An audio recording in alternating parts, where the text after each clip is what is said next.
南京保卫战不是日本人呼的一下打过来，中国的10万大军便吓得落江而逃。事实上，在攻城之前，中国军队曾在外围阵地和日军激战10余天，消灭了上万敌人。1937年11月，日军攻陷上海后，兵分3路直逼南京。南京3面环山，1面环水，如果敌军从北方来攻，有长江天堑的保护，确实是易守难攻。但这次日军是从背后杀过来，在战术上，南京就成了一个绝地，不但会遭到3面包围，长江天堑还反过来堵死了中国军队撤退的后路。可南京作为当时的首都，如一枪不发就拱手相让，又实在说不过去。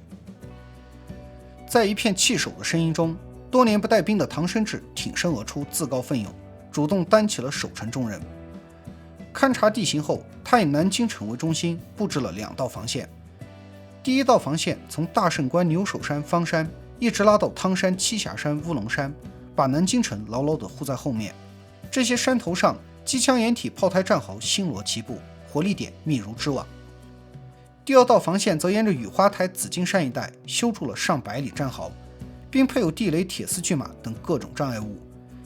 就算日军真的冲破了这2道防线，南京还有最后一道屏障，一条宽达18米的护城河，以及这座长达35公里的明城墙。这堵城墙高12米，厚7米，能容得下2辆卡车并排行驶。别说机枪步枪了，就是拿炮轰上去也不过掉层皮。根据唐生智的计划，先在外围的2道防线打，守不住了再退到城墙上打，如果城墙还顶不住，就到城里跟日军拼巷战。所以几道主要的城门都用沙包水泥全部封死，城内的各个交通要道也都挖了战壕，修了掩体。再看兵力，东拼西凑的加起来，中国军队共有13个师，10万人，听起来不少，实际上水分很大。其中刚学会开枪的新兵蛋子就占了38%，剩余的像孙元良的88师、宋希濂的36师，乍一听是中央精锐，实际上全是从淞沪战场溃退下来的疲兵败卒。从上海到南京，他们冒着敌人炮火的追击，狂奔了300多公里，能捡回一条命也是万幸。才到南京喘过一口气，要马上进入阵地，战斗力可想而知。在这10万大军中，相对具备战斗力的只有蒋介石的嫡系精锐教导总队，起步约有3万人，刚在9月补充过一次新兵，士气旺盛，训练有素，均配备了清一色的德械装备。如果你手里拿着这副牌，你会怎么打？唐生智很现实，他把唯一的主力教导总队放在最关键的紫金山。那些从淞沪败退下来的老牌部队，虽疲惫不堪，但经验丰富，让他们守城墙和第2道防线最为稳当。至于那些残缺不全的杂牌军和新兵蛋子，说白了就是炮灰，所以全都安排到了外围的第1道防线。兵力分配上，第1道防线约有3万人，第2道防线和城墙上共有7万人。再看日军这边，进攻南京的兵力足足有8个师团，20万人，还有海军、空军配合作战。虽然他们在淞沪会战中伤亡惨重，但一路打过来势头正猛，气焰十分嚣张。特别是后期登陆的3个师团，几乎没怎么流过血，是进攻南京的主力部队。装备方面的差距更是惊人，以日军一个普通师团和中国德械精锐88师对比，步枪、机枪、山炮这些常规武器，日军几乎是中国精锐的2个倍。至于坦克和运输车，更是有压倒性的优势。12月4号，日军兵分3路向南京发起进攻。左路的3个师团主攻牛首山一带，并负责渡江占领浦口，以切断中国军队撤退的后路。中路的3个师团直扑南京正面防线，右路的2个师团则从栖霞山一带包抄过来。与此同时，日本海军从上海溯江而上，企图控制南京江面，彻底堵死中国军队撤退的后路。为配合陆军合围，日军进一步加强了对南京的空袭，而中国空军在淞沪会战中损失惨重，到南京保卫战时能升空的飞机屈指可数。至此，日军对南京形成了海陆空3面的立体包围圈，南京保卫战的序幕就此拉开。从青龙山、汤山到栖霞山，为一片连绵50多公里的山脉天险，是中国守军外围防线的主阵地。12月6号，日军主力向汤山一带发起猛攻，因为掌握着制空权，他们可以随心所欲地轰炸中国军队的阵地，然后通知炮兵精确打击，再由坦克掩护着步兵冲锋。负责防守的2支越军数日来不眠不休，几乎黎米未尽，但仍然拼死抵抗了2天，才被迫退守。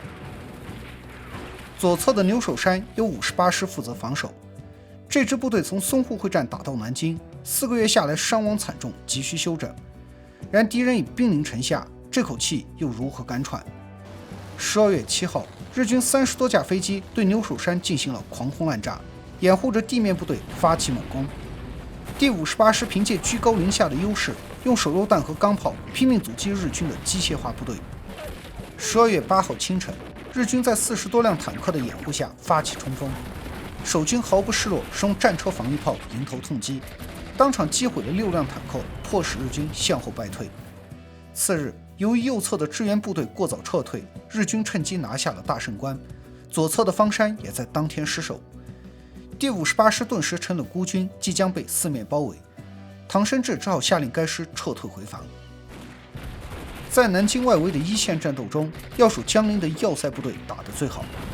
12月11号，日军向乌龙山一带发起猛攻，守军的8门山炮立即开火迎战，当场打废了3辆坦克。天上的几架日机也被4门88式高射炮迅速逼退，其中1架被当场击落。次日，日军调来8门重炮猛轰乌龙山，同时派一艘驱逐舰沿江而上，企图从水路包抄。没想到这艘军舰刚一出现，就被乌龙山的沿江大炮当场击沉。虽然战果辉煌，但面对日军源源不断的兵力，乌龙山上的7门火炮先后被炸毁，中国军队只能无奈后撤。在兵力不足、防线过长的情况下，疲惫的中国守军只能各自为战，很难形成持久有效的战斗力。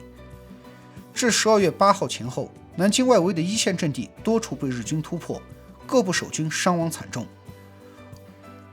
人言紫金坟则金陵灭。拿近代史来说，无论是太平军、湘军，都是先占领紫金山这个制高点，凭借居高临下的优势，用火力压制对手，然后顺势炸塌城墙，从太平门攻进城里。如果紫金山一旦有失，历史将再次重演。所以唐生智把战斗力最强的教导总队布置在此。从山势看，紫金山3面陡峭，难以攀登仰攻，唯有东边的地势较为平缓。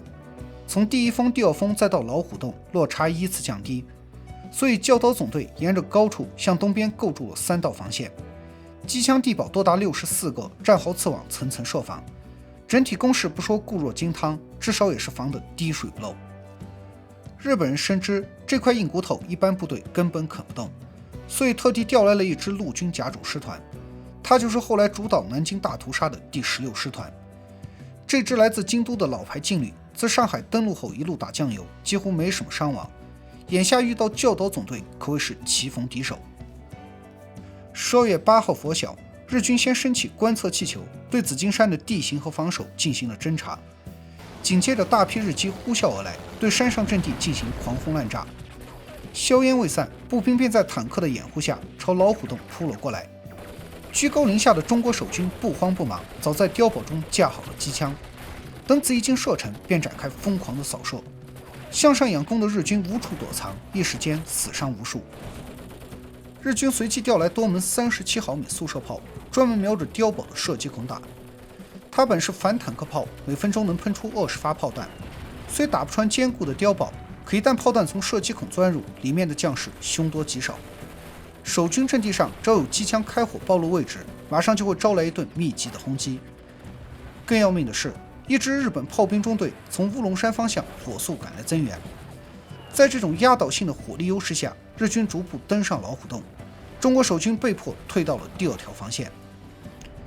经过连续作战，精疲力竭的日军已无力发动新一轮的攻势。恼怒之余，他们竟借着东北风放火烧山，企图将山上的中国守军活活烧死。大火顺着西坡迅速蔓延，转眼间成了一片火海。然而一直到南京沦陷，这支中国的钢铁之师都在山顶固守。整整4天，日军的甲种师团硬是没在紫金山敲开一个口，但是南面的雨花台却已经顶不住了。12月9号，敌机先是一阵狂轰滥炸，紧接着步兵从左右两翼同时发起猛攻。血战一天下来，双方伤亡惨重。而为了避免暴露目标，中国炮兵将阵地设在山腹后面。这样一来，既看不清敌情，又找不到好的射击角度，火炮威力大打折扣。从12月11号到12号，日军倾尽全力集结上百架战机、数十门重炮，配合数千步兵，分3路向雨花台发起总攻。战况之激烈，前所未见。整个雨花台硝烟弥漫，火光冲天。88师拼死血战，奈何敌众我寡，终究挡不住这股钢铁洪流。12月8号，南京外围防线多处告急，各部守军边战边退，阵地上一片混乱。慌忙中自然顾不得炸毁桥梁，日军瞅准这个机会，轻松地越过护城河，直逼城门。12月9号清晨，日机开始轰炸光华门，野战炮推到近前，猛烈轰击，大批日军在坦克的掩护下发起冲锋。随着各路撤退的守军陆续回防，光华门兵力大增。傍晚时分，2个加强营趁着夜色的掩护，从外围对城下的日军发起了一波夹击，将其悉数击退。凌晨时分，仍有一股残余的日军潜伏在城洞内。团长谢承瑞计上心来，命人将汽油桶抛到城下点燃，将敌人完全封死。待火势稍弱，守军猛地拉开城门，抬着机枪就是一阵狂扫。经过2天血战，日军伤亡惨重，却寸步未进，只得将攻击目标转向中华门一带。中华门前后设有4重大门，是南京最大的一座城楼。驻守此地的正是孙元良的88师。12月10号，日军调集光华门一带的兵力，全部向中华门发起猛攻。在飞机大炮的轮番轰炸下，坚固的城墙被炸得石块乱飞，多处洞开。